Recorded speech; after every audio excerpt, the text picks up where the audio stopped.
আসসালামু আলাইকুম guys, welcome to my channel Yusuf the rider. আশা করি সবাই ভালো আছেন। আল্লাহর রহমতে আমিও খুব ভালো আছি। সেই সাথে আজকে চলে আসলাম আপনাদের সাথে নতুন একটা ভিডিও নিয়ে। আজকে মূলত আমার বাইক কেনার প্রথম 6 মাস পূর্ণ হলো। এই 6 মাসে আমি টোটাল ৮,২০০ প্লাস কিলোমিটার চালিয়েছি। ফেব্রুয়ারির 10 তারিখে কেনা, আজকে আগস্টের 10 তারিখ। বাইকটি কেনার আগের মুহূর্তগুলো খুব সহজ ছিল না, তারপরেও কেনা হয়েছে। সেই হিস্টোরিগুলো আমি এর আগে আপনাদের সাথে বহুবার শেয়ার করেছি, নতুন করে আর সেটা বলতে চাচ্ছি না। যাই হোক, এবার আসি সুজুকি কেন আমি নিলাম। সুজুকি নেওয়ার অন্যতম প্রধান কারণ হচ্ছে সহজলভ্যতা এবং এর সহজ সার্ভিসিং, পার্টস অ্যাভেলেবিলিটি এক্সেট্রা। আমি যেহেতু তেমন একটা ভিডিও বানাই না, কিংবা আমি প্রফেশনালি ভিডিও বানাই না, তো অন্যান্য সকল যারা মোটর ব্লগার আছেন ভাইয়েরা, তাদের মতো হয়তো আমি বলতে পারবো না। তারপরেও আমি জাস্ট আজকে আসলাম আপনাদের সাথে আমার এই 6 মাসের সুজুকির সাথে, আমার এই বাইকের সাথে অভিজ্ঞতা শেয়ার করতে। বাইক কেনার পরে আমার তেমন একটা ট্যুর করা হয়নি। যাই করা হয়েছে ঢাকার আশেপাশে এই ট্যুরগুলি করা হয়েছে। শর্ট ট্যুর বলা যায়। এর থেকে বড় যদি আমি ধরতে চাই, সেটা হচ্ছে বরিশালে আমার গ্রামের বাড়িতে যাওয়া হয়েছে, তাও 200 কিলোমিটারের মধ্যে। এর থেকে বড় ট্যুর এখনও দেওয়া হয়নি, আশা করি সামনে দেওয়া হবে। তো এই ট্যুরের সময় আমি আলহামদুলিল্লাহ ভালোই পারফরমেন্স পেয়েছি, কোনো কিছু নিয়ে আমার হতাশ হতে হয়নি। আর বাইক কেনার পরে আমি সার্ভিসিং করিয়েছি। ফ্রি সার্ভিস যেগুলো আমরা পাই, সেটা হচ্ছে আমি সুজুকির অথরাইজড যে সার্ভিস সেন্টার আছে সেখান থেকেই সার্ভিসিং করেছি।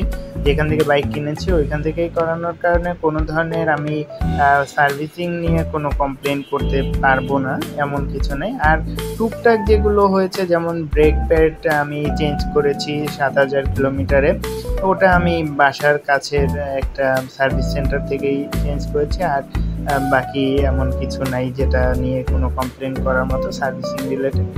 আর বাইক কেনার পরে সুজুকি মনোটনের যেটা সবচেয়ে বেশি বড় কমপ্লেন, যে বাইকের হেডলাইট এবং হর্ন, এটা আমি বাইক কেনার পরেই চেঞ্জ করে ফেলেছি। হর্নটা যেদিন বাইক কিনেছি ওই দিনেই, এবং হেডলাইটটা হচ্ছে কিছুদিন পরেই আমি চেঞ্জ করে ফেলেছি। কারণ হচ্ছে যেই হর্ন এবং হেডলাইট ছিল তা দিয়ে আলটিমেটলি সিটির মধ্যেও কভার করা তেমন একটা সম্ভব না।